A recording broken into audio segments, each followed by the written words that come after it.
जिस तरीके से कोरोना वॉरियर्स करके जितने भी doctors, sisters, nurse, ward in charge, police department, साफ सफाई कर्मी जितने भी थे, जिनकी ये कोरोना के वजह से निधन हो गया, उनको सभी को पहले श्रद्धांजलि करती हूँ, श्रद्धांजलि देती हूँ। और जितने भी वॉरियर्स आज भी लड़ रहे हैं हर हॉस्पिटल में हमारी जान बचाने के लिए, कई सैनिक बॉर्डर पे लड़ते हैं, पर ऐसे सैनिक मैंने हॉस्पिटल में खुद अनुभव लेके किया है कि जिसके परिवार के 18 व्यक्ति कोरोना पॉजिटिव, और खुद हम हॉस्पिटल में जब उनको लड़ते हुए देखें और पीपीई किट पहनकर जब 8-8 घंटे सिस्टर्स, वार्ड इंचार्ज, डॉक्टर्स जब आपका ट्रीटमेंट करते हैं, वो सही में हमारे लिए आज हमें हॉस्पिटल में देख के पता लगा कि 8 घंटे पीपीई किट में रहना किसको बोलते हैं, कितनी तकलीफ उसमें होती है। और जिसमें फीमेल्स जब डॉक्टर्स आपका ट्रीट करते हैं और 8 घंटे आपका ट्रीटमेंट होता है, उसकी तकलीफ मैंने खुद उनसे बात करके हॉस्पिटल में जब मैं पॉजिटिव थी तब मैंने बात की है। और मैं हेल्थ मिनिस्टर जी को बहुत बहुत दिल से धन्यवाद करना चाहूँगी कि जैसे ही मार्च में शुरुआत हुई, I think I will be the first person who won the mask and came into the session. और हमारे अध्यक्ष साहब ने भी कुछ नहीं कहते हुए, सिक्योरिटी के लिए आपने पहना तो यू शुड वेयर इट, और ये सदन में एंट्री की थी। पर महाराष्ट्र में आज बहुत बुरी हालत है, कोरोना का संख्या जिस तरीके से महाराष्ट्र में बढ़ रही है, तो मैं हेल्थ मिनिस्टर जी से भी एक विनंती करूंगी कि हमारे जिले में आज जिला होने के बावजूद 10,500 लोक संख्या हमारे कोरोना पॉजिटिव हुई है, और उसमें जिसमें प्राइवेट और बहुत कम ऐसा एक हॉस्पिटल है जिसको इन पैनल गवर्नमेंट ने किया है। तो मेरी आपसे विनंती रहेगी कि ऑक्सीजन की कमतरता हमारे पूरे विदर्भ में है। 4 जिले मिलाकर 1 टैंकर ऑक्सीजन आप अगर सप्लाई करते हैं, तो जिनको ऑक्सीजन की सच में ज़रूरत है उन्हें आज ऑक्सीजन प्रोवाइड नहीं हो रहा है। तो ऐसी एक कंपनी है आइनॉक्स करके, आपके माध्यम से एक आदेश उन्हें दिया जाए कि हर डिस्ट्रिक्ट में 1 टैंकर रोजाना हर डिस्ट्रिक्ट को ऑक्सीजन सप्लाई किए, जिससे हमारी मृत्यु की संख्या हम रोक सकें और जिनको ऑक्सीजन की ज़रूरत है उन्हें प्रोवाइड कर सकें। तो मैं आपसे विनंती करती हूँ।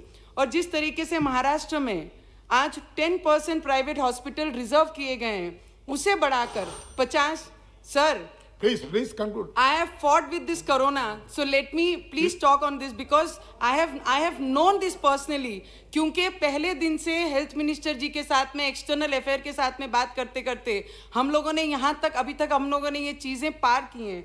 तो जो 10% रिजर्व की हुई है hospital, I will definitely request the health minister कि महाराष्ट्र में उसे 50% रिजर्व किया जाए, ताकि हमारे लोग जो बिना बेड के, बिना ऑक्सीजन के, बिना वेंटिलेटर के, बिना ट्रीटमेंट के मर रहे हैं, उन्हें बचाने के लिए आपकी बहुत मदद लगेगी। और एक कंप्लेंट हेल्थ मिनिस्टर जी से मेरी ये है कि प्राइवेट हॉस्पिटल में जब इनिशियली हम कोरोना पॉजिटिव करके एडमिट हुए हैं, तो प्राइवेट हॉस्पिटल में डॉक्टरों ने और वो हॉस्पिटल्स ने, स्पेशली डॉक्टर्स का नहीं पर वो मैनेजमेंट का सबसे बड़ा प्रॉब्लम है कि 2 लाख से 15 लाख रुपए तक बिल हमारे रिलेटेड लोगों ने दिए हैं, और ये आपको भी अच्छी तरह से पता है मिनिस्टर साहब।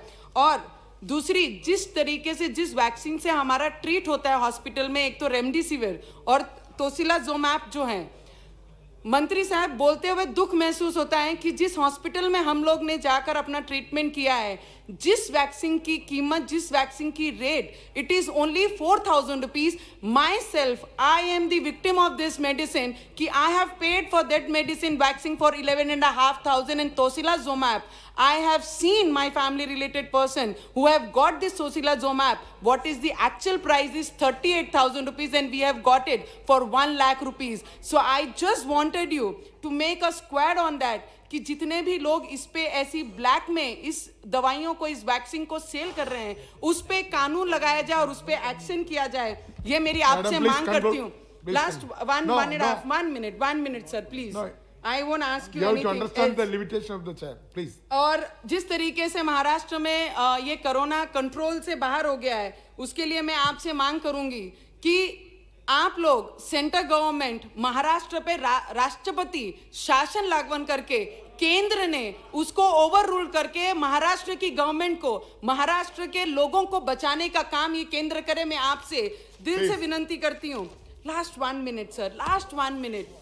और हमारे राज्य के मुख्यमंत्री साहब बोलते हैं कि माझा गांव माझी जवाबदारी, ये मेरा गांव और मेरी जवाबदारी है। महाराष्ट्र के हमारे सीएम वो घर में बैठकर अपनी सीट पे बैठकर चेयर पे बैठकर अपनी जवाबदारी दिखा रहे हैं, पर मुझे उनसे एक प्रश्न करना है की आप कब बोलेंगे की माझा महाराष्ट्र माझी जबाबदारी? अरे घरात बसून कोणाला जबाबदारीचा अनुभव येत श्रीमान नाही. भाई डलकर. जर अनुभव, एक मिनट से लास्ट का No, बोलना बहुत जरूरी है, क्योंकि भाई जिस डलकर. हिसाब से शरद पवार साहब 80 साल How के many होने times के you are asking? बावजूद 1 minute, पूरे पूरे please. गांव में और पूरे मोहन जिलों भाई. में महाराष्ट्र में घूमते हैं. अरे ये यंग सीएम होने के मोहन भाई बावजूद डलकर. एक भी जिले में जाकर You can इन्होंने start. बढ़ावा लिया नहीं. बहुत बहुत